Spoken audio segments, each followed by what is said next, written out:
어둠의 긴 터널을 보내고 계시는 한남교회 교회 여러분, 내가 사망의 음침한 골짜기를 다닐지라도 해를 두려워하지 않을 것은 주께서 나와 함께 하심이라. 주의 지팡이와 막대기가 나를 안위하시느니라 하는 말씀을 위로 삼아서 힘내시기를 바랍니다. 우리 한남교회가 주일 예배를 가정예배로 드린 지 한 달이 되어가고 있습니다. 사망의 음침한 골짜기를 지난다는 것이 이런 것이구나 실감하고 있습니다. 그러나 또한 이런 시간으로 인해서 저 밑바닥으로부터 신앙을 다시 돌아보며 배우고 있음을 하나님께 감사하고 있습니다. 이탈리아에서 확산되기 시작한 유럽발 코로나19는 상상을 뛰어넘고 있습니다. 저는 이 사건을 보면서 14세기 유럽에서 창궐하여 7,500만 명에서 2억 명의 목숨을 앗아간 흑사병을 떠올렸습니다.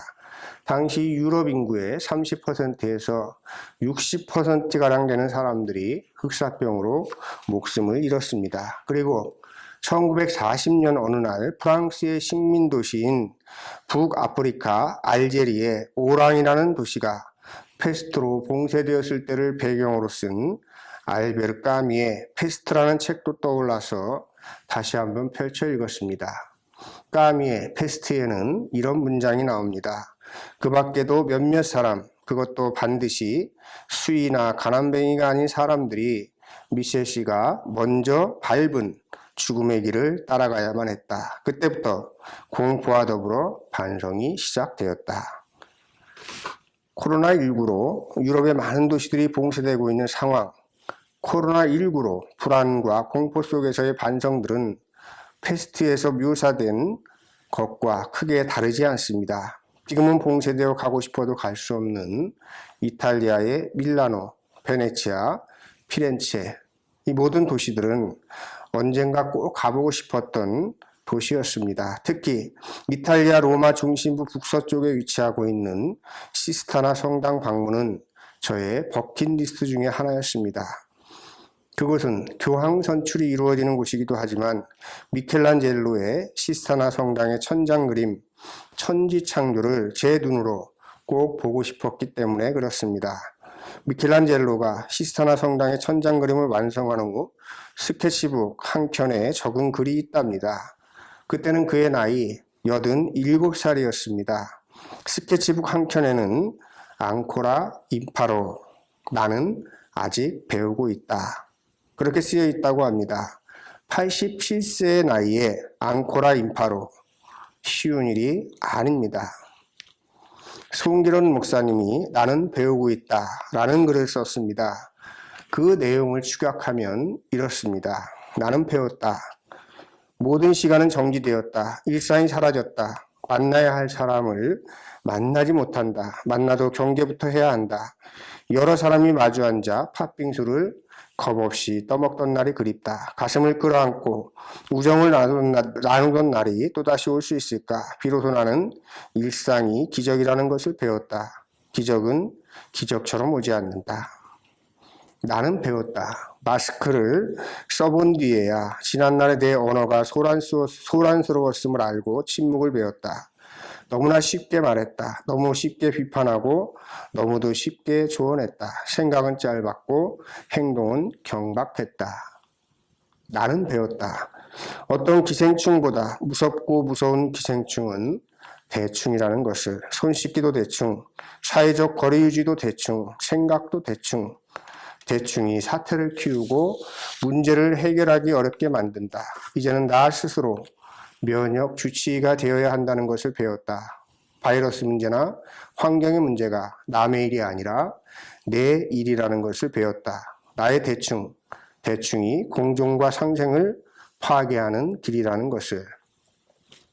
나는 배웠다. 가장 큰 바이러스는 사스도 메르스도 코로나도 아닌 내 마음을 늙고 병들게 하는 절망의 바이러스라는 것을. 그래, 우리는 모두 살아남아야 한다. 살기 위해 배워야 한다. 이제라도 미물이 이렇게 무서운 것이라는 것을 배우고 매일매일의 평범한 것 같았던 하루가 모두 기적이라는 사실을 배우고. 그렇습니다. 우리는 코로나19라는 바이러스, 눈에 보이지도 않는 미물로 인해 불안과 공포에 시달리고도 있지만 그간 잊고 살았던 소중한 것들을 배우고 있는 중입니다. 사순절 넷째 주일 성서일과 구약성경 사무엘상의 말씀은 이렇습니다. 이스라엘의 초대 왕이었던 사울이 하나님을 떠난 삶을 살아갔습니다. 그러자 하나님은 사무엘을 통해서 이새의 아들 중에서 두 번째 왕이 될 자에게 기름을 부으라고 하십니다. 이새에게는 아들이 8명이 있었습니다. 사무엘이 이새의 집에 도착하니 장남 엘리압, 둘째 아비나답, 셋째 삼마 등 7 아들을 모두 선보였으나 우리 하나님께서는 아니라고 말씀하십니다. 사무엘이 보기에는 장남 엘리압의 외모가 왕으로 삼을 자로 부족함 없이 준수하다고 여겼지만 하나님께서는 사무엘에게 이렇게 말씀하고 있습니다. 내가 보는 것은 사람과 같지 아니하니 사람은 외모를 보거니와 나 여호와는 중심을 보느니라. 마침내 들에서 양을 치고 있던 막내 다윗을 데려오게 하고 사무엘은 그에게 기름을 붓습니다. 에베소서 5장 8절에서 14절에서도 사도 바울이 에베소 교인들에게 어둠과 빛에 대해서 말합니다. 이제 주님을 믿고 어둠에서 빛으로 옮겼으니 빛의 자녀들답게 행하라고 권면하고 있는 것입니다. 에베소서 말씀의 핵심은 14절에 있습니다. 잠자는 자여 깨어서 죽은 자들 가운데 일어나라. 그리스도께서 너를 비추시리이다. 그리스도의 빛이 비추어 어둠의 자녀가 아니라 빛의 자녀가 되었으니 빛의 자녀답게 살아가라고 권면하고 있는 것입니다. 복음서 요한복음 9장의 말씀은 맹인된 사람을 고치신 이야기입니다. 실로암 연못과 관련된 말씀입니다. 맹인은 보지 못하니 어둠 속에 거하는 자를 상징합니다. 그런데 이런 이적을 베푸신 예수님을 끈질기게 음해하는 바리새인들이 있었습니다. 예수님은 그들을 향해서 이렇게 말씀하고 계십니다. 내가 심판하러 이 세상에 왔으니 보지 못하는 자들은 보게 하고 보는 자들은 맹인이 되게 하려 함이라. 너희가 맹인이 되었더라면 죄가 없으려니와 본다고 하니 너희 죄가 그대로 있느니라. 성서 일과의 공통점을 한 단어로 요약한다면 봄이라는 단어로 요약할 수 있겠습니다. 사람은 외모로 사람을 보지만 하나님께서는 중심을 보십니다. 어둠 속에서 살아가던 이들에게 그리스도의 빛이 비치니 그제서야 빛의 자녀로 살아간다고 하는 것이 무엇인지 보입니다. 맹인을 고쳐주시니 그는 예수님을 알아봅니다. 그러나 바리새인들은 눈은 뜨고 있으나 메시아이신 예수님을 보지 못합니다. 그러니 성서 일과는 본다는 것과 밀접한 관련이 있는 것입니다. 봄이라고 하는 것은 눈썰미하고 관련이 있습니다. 봄은 이미 우리 곁에 왔습니다. 꽃이 피어나고 있습니다. 그러나 누구나 다 그 봄을 보는 것이 아닙니다. 봄꽃이 피어나고 있지만 봄꽃에 대한 관심을 가진 이들과 피어난 봄꽃들을 보는 눈썰미를 가진 사람들에게 봄은 보이는 것입니다. 함께 숲길을 걸어도 어떤 사람은 나무를 보고 어떤 사람은 꽃을 봅니다. 또 어떤 사람은 곤충이나 동물을 봅니다. 그러나 아무리 눈썰미가 좋아도 어둠이 오면 빛이 없으면 볼 수 없습니다. 빛이 중요한 이유가 여기에 있는 것입니다.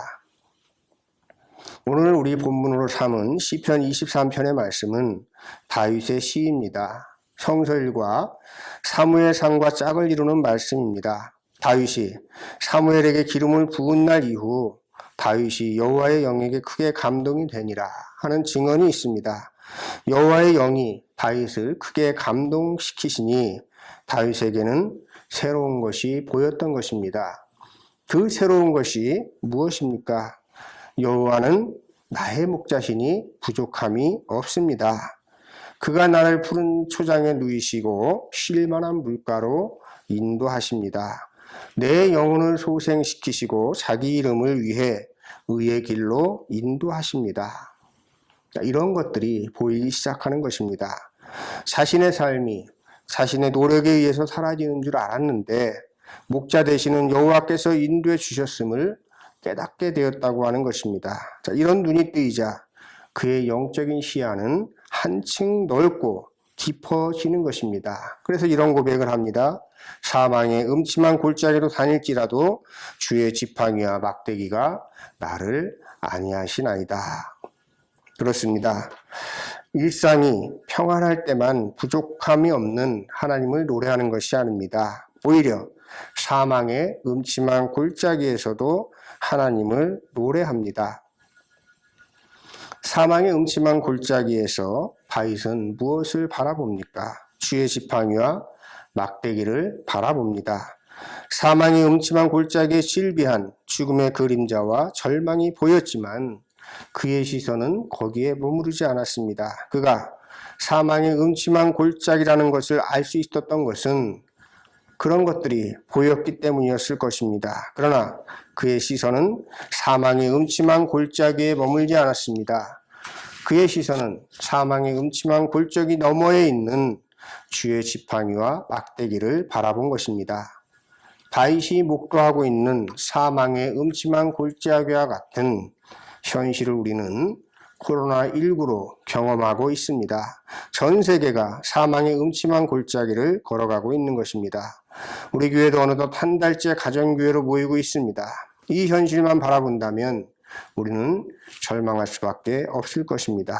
그러나 우리의 시선은 주의 지팡이와 막대기를 향하여 있습니다. 그러므로 반드시 이 위기의 시간을 극복해 나갈 것입니다. 그리고 희망적인 것은 이번 사태를 통해서 우리는 많은 것을 배워가고 있다고 하는 사실입니다. 우리 한국 사회에서 가장 큰 수확은 신천지라고 하는 사교 집단의 실체가 드러났다고 하는 점입니다. 이 일을 통해서 한국교회가 근본으로부터 반성하고 회개하는 일이 확산되고 있습니다. 그리고 다른 하나는 일상의 소중함을 깊이 깨달았다는 점입니다. 또 다른 하나는 자발적인 사회적 거리두기를 통해서 한국 사회가 타인을 배려하는 성숙한 사회로 나아갈 수 있다고 하는 희망을 보았다고 하는 것입니다. 비교 종교학자 킴볼 교수는 종교가 사악해질 때라고 하는 책에서 어느 종교든 다음과 같은 5가지 증상을 보일 때면 사람을 망치는 사악한 괴물로 둔갑할 수 있으니 경계하라고 말합니다. 그 5가지는 이렇습니다. 첫 번째로 자기들의 종교만 절대적인 종교라고 말할 때, 두 번째는 맹목적인 순종을 강요할 때, 세 번째는 이상적인 시간을 정해놓을 때, 네 번째는 목적이 수단을 정당화한다고 주장할 때, 5번째는 신의 이름으로 성전을 선포할 때. 어떻습니까? 신천지만 그렇습니까? 우리 개신교는 이번 사태를 경험하면서 위의 문제들을 심사숙고해야 할 것입니다. 특히 주일 성수를 해야 한다고 끝까지 고집을 피우면서 전염병의 확산지가 되어서 교회를 신천지와 동급으로 만들어버린 교회들은 더 많은 반성을 해야 할 것입니다. 한남교회 교회 여러분, 우리는 지금 광야의 시간, 사망의 음침한 골짜기를 지나고 있는 중입니다. 그러나 광야의 시간에 하나님의 은혜를 잊고 살아가며 불평하던 이스라엘에게 홍해를 갈랐던 지팡이로 마사 무리바에서 생명수를 주신 하나님은 사망의 음침한 골짜기를 걸어가는 우리들에게 주의 지팡이와 막대기를 바라보라고 권면하고 계시는 것입니다. 어떻게 주의 지팡이와 막대기를 바라볼 수 있습니까? 우리의 눈에서 비늘이 떨어져야 합니다. 맹인이 눈을 뜨는 기적이 일어나야 합니다. 그러려면 우리가 당연하게 생각하고 보던 시선과 생각을 바꿔야 합니다. 즉 반석과도 같은 고정관념을 주님의 지팡이로 내리쳐 깨트려야 합니다. 그러므로 우리에게 필요한 것은 앙코라 임파라, 나는 아직 배우고 있다 입니다. 87세의 미켈란젤로처럼 배우는 것을 두려워하지 마십시오. 사회적 거리두기를 통해서 조용히 묵상할 골방을 주신 하나님께 감사하시며 배움의 기회로 삼으시어 사망의 음침한 골짜기에서도 안위하시는 주님을 만나시기를 주님의 이름으로 축원합니다. 우리 함께 거듭기도 드리도록 하겠습니다. 주님, 광야와도 같은 시간, 사망의 음침한 골짜기를 걷는 듯한 이 시간에도 주의 지팡이와 막대기로 우리를 안위하시니 감사합니다. 이 시간이 헛되지 않도록 이 사건을 통해 많은 깨달음을 얻고 그 깨달음이 우리의 삶을 변화시키게 하옵소서. 주님, 이제는 속히 만나 함께 공동 예배를 드리고 싶습니다. 주일마다 누렸던 일상의 소중함을 회복하고 싶습니다. 도와주십시오. 우리 다시 만날 때에는 더욱더 성숙한 모습으로 만날 수 있도록 도와주시고 우리의 가정마다 위로해 주십시오. 빛이 치더라 말씀하신 창조주 하나님의 사랑하심과 빛으로 오신 성자 예수님의 사랑하심과 빛으로 안내하시는 부회사 성령님의 인도하심이 온 가정과 나라 위에 함께 하시기를 예수님의 이름으로 간구하옵나이다. 아멘.